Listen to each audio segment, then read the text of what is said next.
Currently in personalized circles, we try to achieve equity through the individualization of curriculum that I argue instead that we should be trying to achieve equity through reconnecting with our community. We oftentimes assume that the more we individualize, the more personalized the child's education will be, but that's oftentimes not the case. We actually begin to see diminishing returns on individualization if we over-individualize. So I want to show you this image. This is actually from the year 1900. It was from a series of images created by a French artist. And this is how he imagined learning would be in the year 2000, and it turned out that he wasn't too far off. This is what's happening in a lot of our classrooms today. We reduced personalization down to a series of videos and multiple choice questions, and oftentimes we see this predominantly in classrooms that serve low-income students or students of color. And this is actually a threat to equity.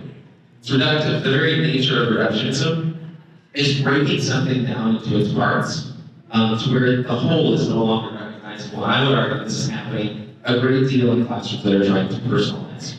I like to think of personalization in the classroom instead in terms of an ecosystem. And the ecosystem, those parts, are inextricably connected to one another. And that's how we should be thinking of personalization.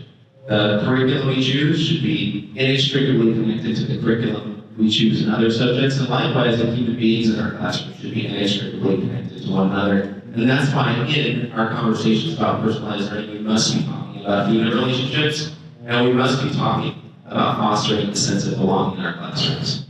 So in order to balance this individual and the collective, I like to think of personalized learning in terms of 3 dimensions. The first dimension is the collective conscious.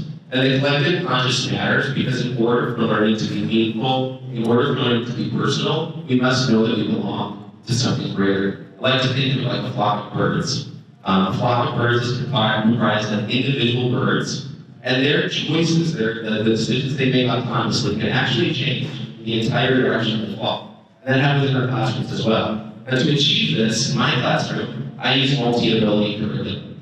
That's open-ended tasks with varied entry points that allows children of diverse abilities to integrate together and to converge through that collective conscious. In the second dimension, we honor small groups, partnerships. Learning is inherently social, and in order for it to be personal and meaningful, we have to allow ourselves to collaborate with one another. This cannot be achieved through individualized curriculum. But forming small groups doesn't mean making homogenous groups. It means making both homogenous and heterogeneous groups. This is an example of one dimension I grouped heterogeneously, and one dimension I grouped homogenously, just to mix up my groupings to foster social learning on a smaller scale. The third dimension, and this is where we really deviate from a lot of the mainstream thinking around personalized learning. The third dimension is nurturing the inner dialogues of our kids. It's not the individualization of content, it's speaking to our children on an individual level, and that starts with engagement. And when I say engagement, I don't mean entertaining our kids. I don't mean only teaching to their interests, because it's our job as educators to expose them to new topics. What I mean is thinking really critically about motivation. Daniel Pink describes motivation as autonomy, mastery, and purpose.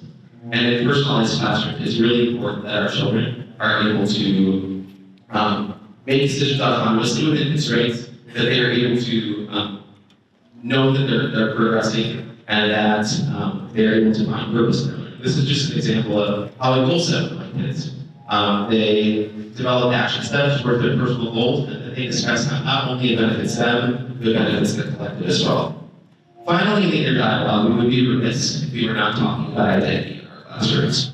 We cannot possibly help all children get identity if we ignore race, ethnicity, class, gender, sexuality, ability, and any other group identifier. And when we do this, we can actually build socially just classrooms. By socially just classrooms, I mean classrooms that actively remove barriers to learning. In order for learning to be personal, we have to remove those barriers. So when we do this, when we redefine personalization, not in terms of individualization, and when we define personalization in terms of 3 dimensions, and then we focus on nurturing the child's inner dialogue, not only can we make learning personal, but we can allow our students and ourselves to reconnect with our humanity in our classrooms. Thank you so much for having me today. This was so fun.